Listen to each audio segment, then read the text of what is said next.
Okay. Now, how to insert a particular object, a particular element at a particular index? Okay. For that, there is a predefined function or method present that is called insert. It requires two parameters. The first parameter is the index value. The second one is the element value. You can see I have created a list n is equal to 10, 20, 30, 40, 50. Now, n dot insert of 0, 76. What does it mean? I am trying to insert a element called 76 at exactly the first index, that is 0th index. Okay. So if you insert it, then it will give me 76, then 10, 20, 30, 40, 50. Yes, have you seen one, have you observed one difference between the append and the insert? In append or append, this method add element at last position by default. Okay. You can see the previous example. Suppose I append. My previous list was 10, 20, 30 direction. After earlier zero, it just keep on adding after end of the element, like after direction 1 is present. After only zero is present. But by using the index, by using the insert, we can add element according to our choice. It may be start of the value, it may be end of the value, it may be middle of the value, or if you want to add any particular position also, like in the 50th row or 50th position, 13th position, 12th position, 49th position, like that. You can add happily, you can add. Okay. Now, remove the parameter. For example, I will remove it. Already, I have created a list called 1, 2. Suppose n dot remove of 1. What does it mean? I have to remove the element called 1. So first it will check whether 1 is present or not. Yes, it is present. 1, 2, 3, 1 is present. So it will remove and it will give me rest of the element present in that list. That is 2, 3. Ordering element in list. For example, n is equal to 1, 2, 3, 4. Okay. I have to reverse the order. Like I have to print 4, 3, 2, 1. That simply I'll use a predefined function or method called reverse. N dot reverse of open bracket, close bracket. Then it will give me the reverse order saying that 4, 3, 2, 1. Like traversing from right to left. Similarly, for example, I want to sort it. For n is equal to, for example, there's a list present called contains 1, 4, 5, 2. So it is not sorted order. Let's say I want to sort it in ascending order. By default, ascending order, right? So I have to make it n dot sort. Print n, it will give me 1, 2, 3, 4, 5. By default, it's ascending order. If you want to make it descending, then you have to pass false. Ascending is called false, then it will give me a descending order pass, then it will give me descending order, like 5, 4, 3, 2, 1. Similarly, for example, it is a number present, so it is very easy to ascending or descend. For example, it contains the string value, like Nirisan, Ramesh, or so. How can I ascend or descend it? You know, it will ascending means in the alphabetical order. First A will come, then N will come, then R will come. That's the Arjun name is coming first. Then direction is coming. There are the honest. Okay, it is just ascending or sorting based upon the uh, alphabetical order. Dictionary order. Okay, then mathematical cross and multiplication or star operator. Concatenation operator using the plus. For example, I'll give four different lists. A is equal to 1, 2, 3. B is equal to 4, 5, 6. I want to add A plus. If you want to add A plus B, don't think it will just add the element wise, like 4 plus 1 is equal to 5, 2 plus 5 is equal to 7, 3 plus 6 is equal to 9. No. First, it will give the element of first list, that is 1, 2, 3. Then after that, it will give me the element of the second list, that is 4, 5, 6. So as an output, it will give me 1, 2, 3, 4, 5, 6. All of you clear, guys, till this point? All of you guys clear?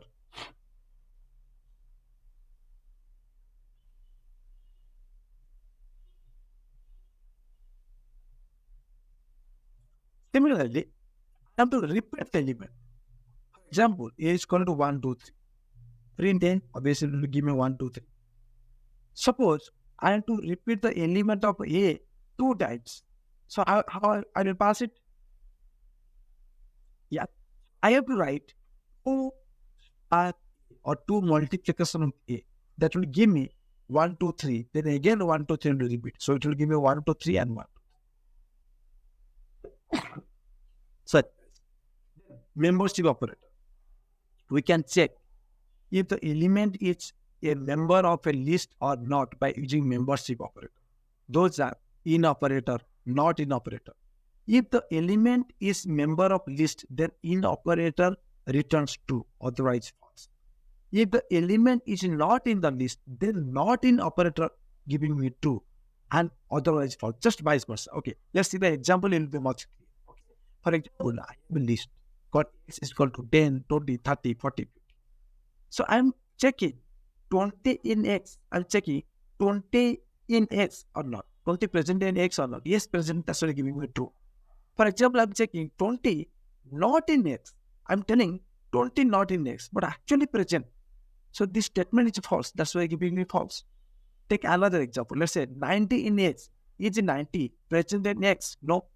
X means is a list. Here I have taken the name of the list called x. So 90 is not present in x. That's why giving me false. For example, I will write another statement saying that 90 not in x. So I'm telling 90 is not present in x. That is true value, right? 90 is not present actually. So it's giving me true. Okay. Now, the last concept of the list, the data structure is list compression. This is very, very important because in the real time we use this concept to write our code. List compression represents creating new list from iterable object like a list, set, tuple, dictionary, and guys, one more thing. List compressor is not only available in list data structure only. It is available in set. It is available in dictionary as well. Okay, we'll see. When we will learn about set and dictionary, we'll see at that time. List compressor code is very concise. What is the syntax? List is equal to expression, then for item 1 in iterable if statement. So I will see, we'll see one example, then it will be much. Okay. For example, like here the iterable represent a list, a set or tuple, dictionary or range, whatever. The result of list compression is a new list based upon the applied condition. For example, I will see square.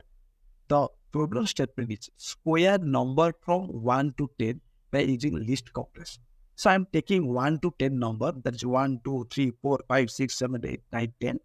I'll make it square, which 1 square 1, 2 square 4, 3 square 9. So output it will give me 1, 4, 9, 16, something like that up to 100. So how do you keep? Okay. First, I need to create a range. And as I want 1 to 10, so obviously my last value, last element will be 11. We have discussed, right? First value it will be 1, because starting from 1. If I take up to 10, then it will print up to 9. Why? Because last element minus 1. So to print a 10, I have to take last element as 11. That's why you can see this double means I'm taking the square. How to represent the square of an element or square of a value? That is double star. X double square 2 for x in range of 1 to 11. So my value starting from 1, go up to 10. That is 1, 2, 3, 4, 5, 6, 7, 8, 9, 10. I want to make the square of each element present in that list. So 1 square is 1, 2 square is 4, 3 square is 9, 4 square is 16, 5 square is 25, 6 square is 36, 7 square is 49, 8 square is 60, 9 square is 81, and 10 square is 100. That's why I'm using the list compression. Only by using a single line of code, I'm getting my data out. For example, I will not use the compression technique. For example, here I'm not using the compression technique. Now see how difficult it is. Maybe I have to write. It's not difficult. I have to write many more lines of code, maybe 3-4 lines of code to achieve the output. But here, by writing only 1 line of code, I'm getting the output. Another example, for example, here you can see I have to find all the even number present between 1 to 20. So I have taken S is equal to range of 1 to 20. N is equal to X for X in S. If X percentage 2 double equal to 0. So in between 1 to 20, whatever the even number present, that is 2, 4, 6, 10, 6, 8, 10, 12, 14, 16, 18. Why not 20? Because I have taken last index as 20. So it will be 20 minus 19. So 19 is not an even number. That's why it's printing 18. Suppose you want to print 20, then you have to take a range of 1 to 21. So that obviously as an output after 18, 20 will be printed. I hope all of you getting clear. Okay. Now, for example, I'm taking different data types, that is heterogeneous list. L is equal to direction, which is string type, then tag, integer type, mon, 20, biru, moli, 30. Here, what I'll do, x dot upper for x in L, if each instance of x, str.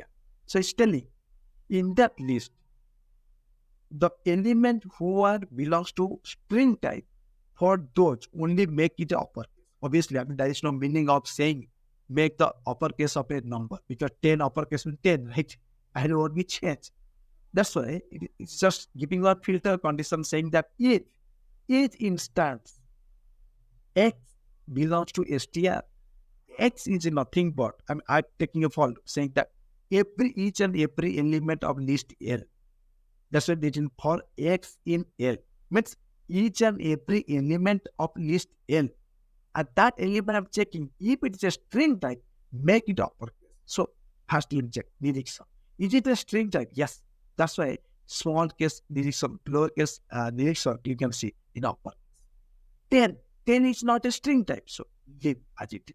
Then coming to mon. Mon is a string type. Yes, mon is a string type. That's why it will make it uppercase, mo chain in all uppercase letter. Now 20. 20 is a string type. No, it is an integer type. Leave as it is. Then go to view. Is view is a string type? Yes, view is a string type. Now make it uppercase. Now you can see VEEE in uppercase. Now going to Mowgli. Is a Mowgli is a string type? Yes, Mowgli is a string type. Now make it uppercase. So MOULI in order in uppercase. Now move to 30. 30 is a string type. No, it is a integer type. Leave as it is. That's all. As simple as that. As simple as that. So till this point, we have successfully covered the list data structure. Then in the next class, we'll see the set data structure. That is also very important, and we'll see a lot of beautiful concept of